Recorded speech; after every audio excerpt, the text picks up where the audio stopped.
Mark Leary, and I'm a professor of psychology at Duke University. And if you would have told me 10 years ago that I would be here investigating with a paranormal group tonight, I'd have said that you were crazy. I didn't believe in this stuff, never had believed in this stuff. But I went on an investigation 10 years ago, and I came back with evidence that I didn't understand. Voices on recordings that I didn't hear at the time. And it piqued my interest.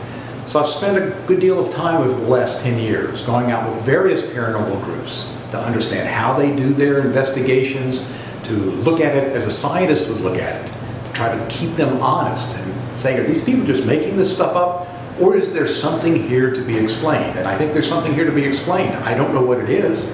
I don't even know if it's ghosts. But it's an interesting phenomenon that gets me out here late at night in a house that supposedly has some haunted activity.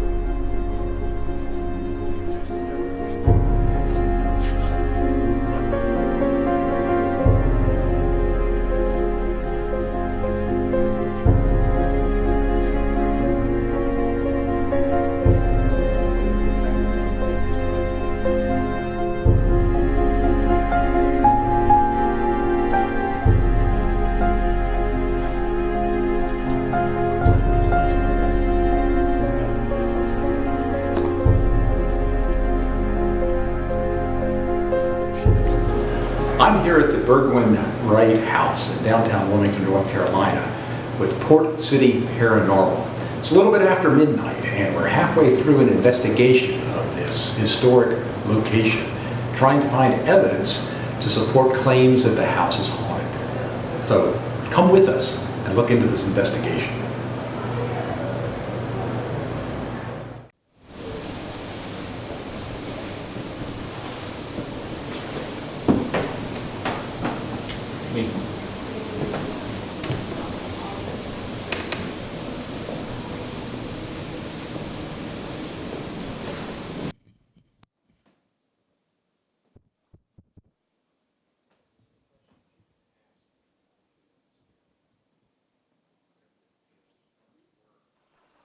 Love to hear from you. Some of us have come a long way simply to say hello, to see who's in this house. What people or spirits or beings might be here. Is there anybody here who's ever eaten this kind of food and thought it was good? Maybe you thought it was delicious. Maybe that's what you had on holidays.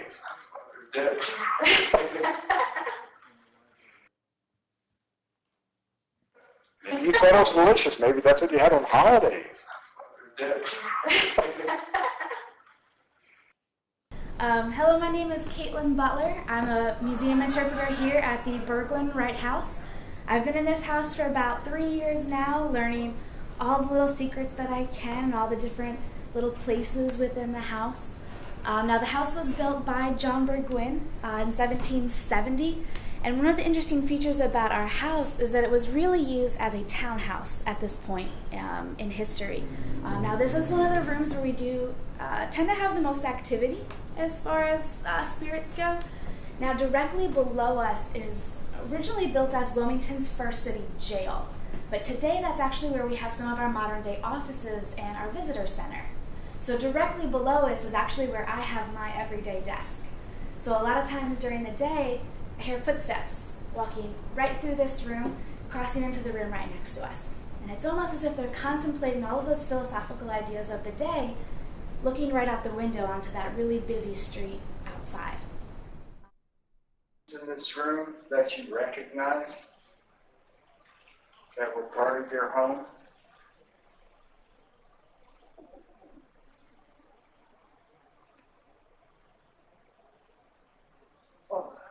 Was that from upstairs or was it in here? It was in here.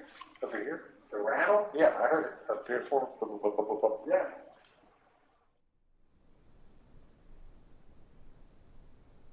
So it's the original part of the house. We have the original floorboards upstairs. It's just how down in the house. It rises through this staircase. So it's the original part of the house. We have the original floorboards upstairs. It's just how renovate the house. It rises through this staircase. Can you tell me what year this house was built?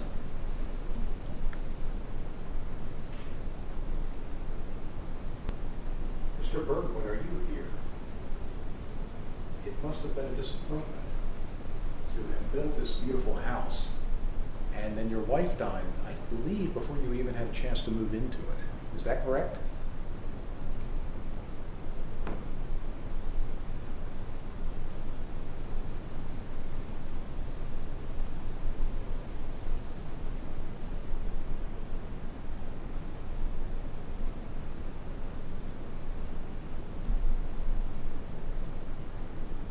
Is that why you later spent more of your time at your other plantation house out of the Hermitage?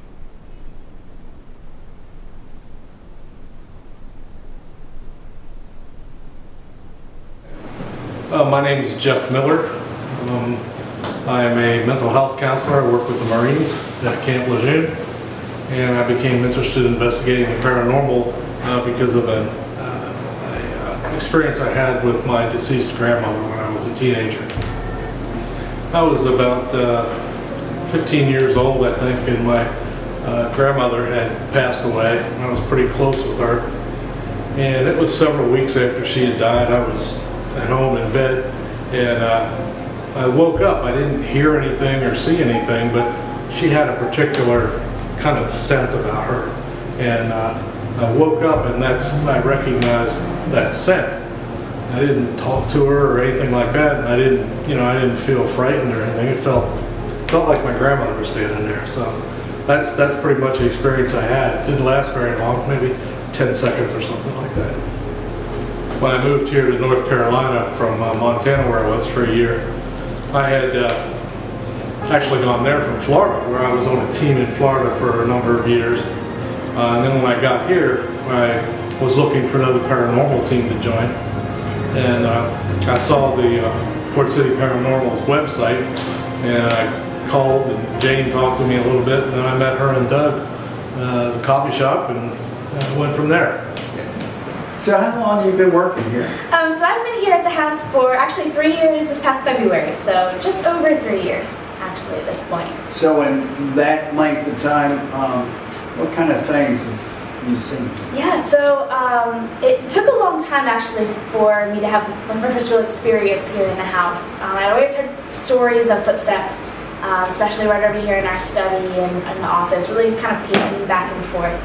I finally heard them myself just about a year ago as we were just about to undergo some restoration work in our hallways throughout the house. Just actually last week for the first time, we heard footsteps in our master bedroom. As we're undergoing some restoration in our basement, our offices have moved to the third floor location, right behind the door that leads into our 1845 addition. Have you heard any voices? I've never heard any voices myself, only over the footsteps, which, like I said, are very clear.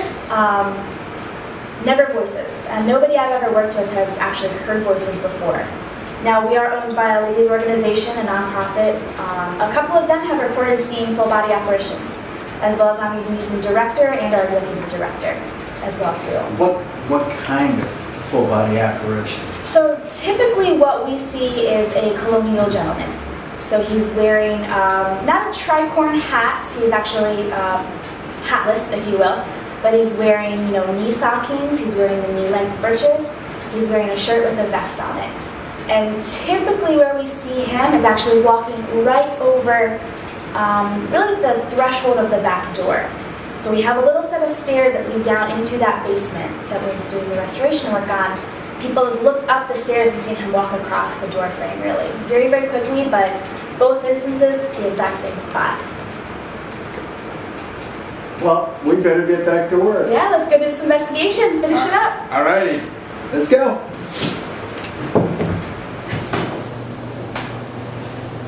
Being able to get into some of the historic homes in Wilmington has been like a goal of mine. Because Wilmington is supposed to be one of the most haunted city around the East Coast right now. And we have seen plenty of stuff going on around here. And getting into one of these historic sites is just, who knows what's going to turn up. Okay, tonight's been very exciting because Doug and I have been ready to come into this place. But tonight we have Jeff, who's usually with Portslade team. We have Jenny, who's one of our people that now lives in Virginia. We have a new gal, who's also Jen, that this is her first experience and she's doing very well. And we have Mark Leary, who used to be with Chaps, but is a good friend of ours from Durham. Occasionally we get to investigate together.